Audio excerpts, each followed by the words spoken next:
Salatullahi wassalam ala man uhiyal Qur'an.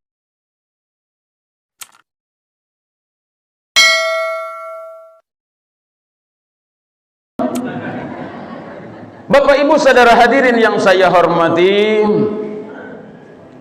pada subuh yang berbahagia ini, judul kuliah subuh kita adalah meraih ketenangan jiwa. Bapak Ibu yang berbahagia, di dalam hidup dan kehidupan kita di alam dunia ini, kita dihadapkan dengan berbagai macam masalah. Kalau ku tengok kini nawak ku faham, no lain nanti hidup punyung masalah tu.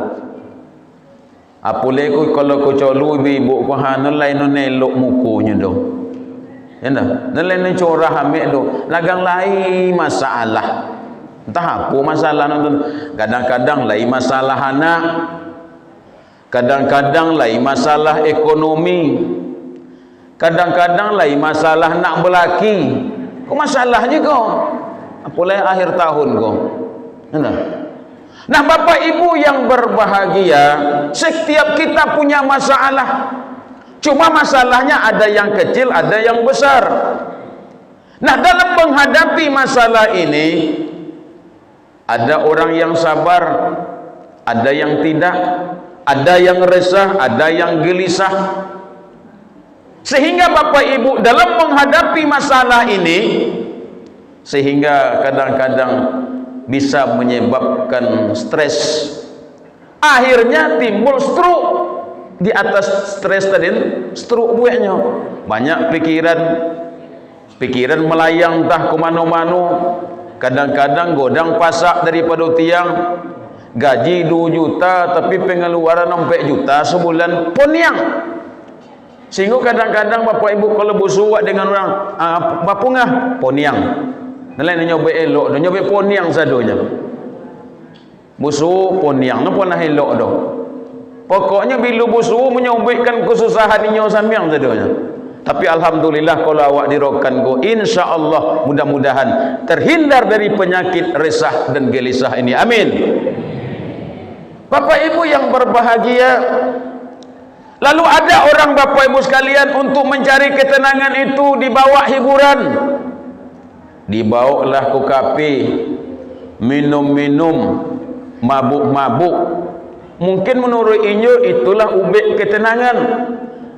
Tapi kata Allah bukan itu obatnya. Mungkin ada orang mengatakan untuk mencari ketenangan itu poi ke tompek-tompek hiburan, poi karaoke, berjoget-joget, menyanyi-nyanyi, mabuk-mabuk, ekstasi, narkoba, sabu-sabu. Apakah itu merupakan obat ketenangan jiwa? Kata Rasulullah tidak. Tidak Bapak Ibu sekalian yang berbahagia. Malah itu menambah masalah. Lalu Bapak Ibu yang berbahagia, lalu apa obat ketenangan jiwa itu sebenarnya? Maka Bapak Ibu sekalian yang berbahagia, ada beberapa hal yang akan kita kaji pada subuh Sabtu yang penuh barokah ini, merupakan obat ketenangan jiwa dalam kehidupan ini. Yang pertama Bapak Ibu yang berbahagia, obat ketenangan jiwa itu adalah zikrullah. Banyak berzikir kepada Allah. Yang kedua, obat ketenangan jiwa yang kedua adalah solat.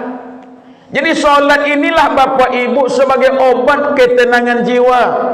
Kalau lain awak resah gelisah, banyak menghadapi masalah, bawalah solat.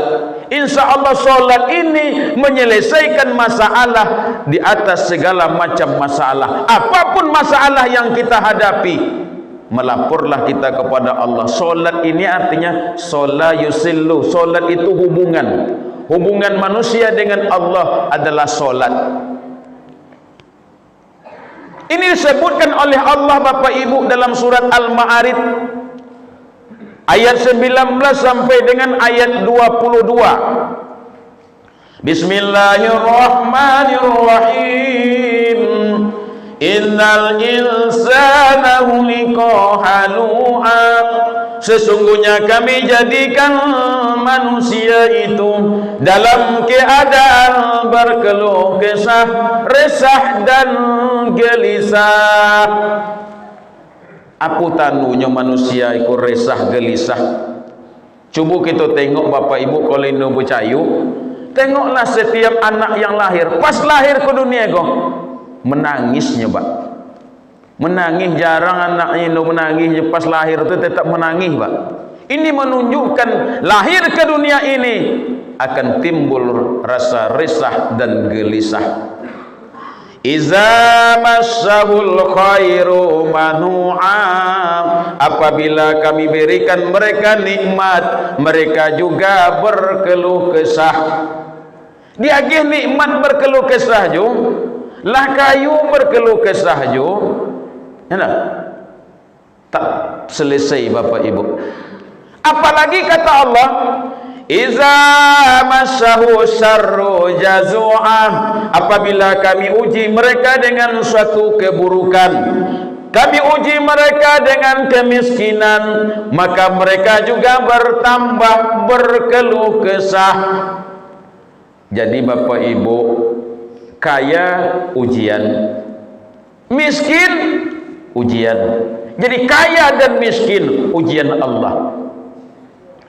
Lalu siapa orang yang tidak resah dan gelisah? Di penghujung ayatnya Allah katakan, illal musallina, kecuali orang-orang yang solat. Jadi orang yang solat terhindar dari penyakit kegelisahan. Inno kan gelisahnya dong. Aikulah Bapak Ibu pontiangnya solat, tapi solat yang lagang mana? Di penghujung ayatnya Allah katakan, tidak semua solat akan menjadi obat dari kegelisahan. Solat baru bisa menjadi obat kegelisahan dalam kehidupan ini. Allazina hum fi solatihim daimun, orang-orang yang di dalam solatnya itu berkekalan, bukan bilu sompek doh, berkekalan, yang 5 waktu sehari semalam betul-betul dia jadikan suatu kebutuhan. Semakin banyak masalah, semakin ini nak semayang. Aku malih ke masjidnya banyak masalah aku gini. Aku sedang poni yang malih ke masjid. Kalau lah tonang hati kisu baru ke masjid. Ini bisa lagi yang itu Pak dong. Sedang banyak masalah tu semakin rajin awak solat. Iku kalau banyak masalah semakin jauh dari masjid. Mau pergi SSB awak mau. Anu bisa aku risau kini banyak masalah aku. Anak aku ikut lagangnya, laki aku gila ke ilim mudik pulang jam 2 malam, risau hati aku dok. Nak tuan kan, oh mak aku pula lagangnya. Jadi ni bisa aku bayar masjid tu. Isulah kalau lah elok masalah, anu bisa pada. Semakin banyak masalah awak, semakin dokekkan diri kita kepada Allah. Solat ikulah untuk mendekatkan diri kita kepada Allah. Yang ketiga, obat kegelisahan dalam kehidupan adalah selalulah membaca Al-Quran. Allah sebutkan dalam Al-Quran Bapak Ibu, wa nunazzilu minal Qur'an ma huwa shifaa'un wa rahmatun lil mu'minin wa la yaziduz zalimina illa khasara. Dan kami turunkan Al-Quran sebagai obat dan rahmat bagi orang yang beriman. Wa la yaziduz zalimina illa khasara. Al-Quran tidak akan menjadi obat illa khasara, kecuali kerugian bagi orang yang tidak beriman. Nah ini Bapak Ibu sekalian yang berbahagia. Jadi obat ketenangan jiwa yang ketiga adalah membaca Al-Quran. Dan yang keempat Bapak Ibu sekalian, obat ketenangan jiwa itu adalah Bapak Ibu sekalian banyak-banyaklah bersyukur kepada Allah Subhanahu wa taala. Syukur. Diberi Allah kita nikmat, bersyukur. Diuji Allah kita Bapak Ibu sekalian sabar. Jadi ini bersyukur. Diberikan Allah nikmat, bersyukur. Wa in ta'uddu ni'matallah la tuhsuha. Jikalau kalian hendak menghitung nikmatku, kata Allah, la tuhsuha, kalian tidak akan mampu menghitung nikmatku. Jadi oleh sebab itu bersyukurlah kepada Allah, karena bersyukur adalah obat kegelisahan dalam kehidupan. Itu yang keempat. Terakhir, yang kelima, sebenarnya teronga ni kalau bunyi dari belakang mana? Sebab aku pak, kalau lah teronga aku bunyinya melaikan jedah kau mana? Anda konsentrasi ke dong. Nah, Bapak Ibu sekalian yang berbahagia, yang terakhir obat ketenangan jiwa dalam kehidupan adalah selalulah bergaul dengan orang-orang soleh. Maksudnya adalah selalu kita bertemu dengan para ulama, selalu kita bertemu dengan orang-orang agama. Nah, kan iyo pak, laku tonggak. Tu bau adalah, aku tahu banyak. Nah, tu bau di situ. Aku kalau tu bau lagi, aku memang konsentrasi ku pak. Pikiran ku situ samyang. Ah, sate kak kiko. Ko sate ko pakai es pulo. Kalau ini pakai es lantaknya ate kan. Ko sate pakai es, alhamdulillah. Bapak Ibu sekalian yang berbahagia, aku sate lah pak. Walaupun tiang bungkui untuk orang rumah ku. Karena beko sudah ikut langsung ke pasir ku pak lai puluh acara beko di hotel siapa dia. Duit masuk je alhamdulillah. Akhir tahun kok. Bapak Ibu sekalian yang berbahagia, ya.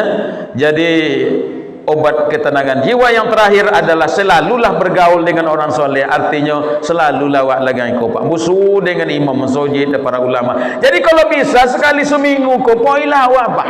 Poilah awak ke masjid dengan awak busu lagai ko beramai-ramai. Iku memberikan ketenangan jiwa awak. Hilang na resah gelisah awak. Busu awak dari Pasir Rambah, busu awak dari Sekebau Jaya, busu awak siko dari Masjid Istiqomah, busu di siko dari Masjid Al-Falah Kelopong, busu dari Masjid Al-Ijtihad, busu siko, ya. Oleh sebab itu Bapak Ibu sekalian, inilah. Jadi banyak untungnya awak busu-busu lagang iko, Pak. Menyelesaikan masalah. Bu cerita-cerita awak di siko, alhamdulillah. Hilang stres awak pak. Busu lagang iko, beramai-ramai lagang iko. Berjumpa dengan orang soleh itu juga memberikan ketenangan kepada kita. Ini Bapak Ibu sekalian yang dapat saya sampaikan, mudah-mudahan ada manfaatnya. Terima kasih atas segala perhatian, mohon dan maaf atas segala kekurangan. Usikum binafsi bitaqwallah. Wassalamualaikum warahmatullahi wabarakatuh. Salatullahi wassalam ala man uhiyal Qur'an.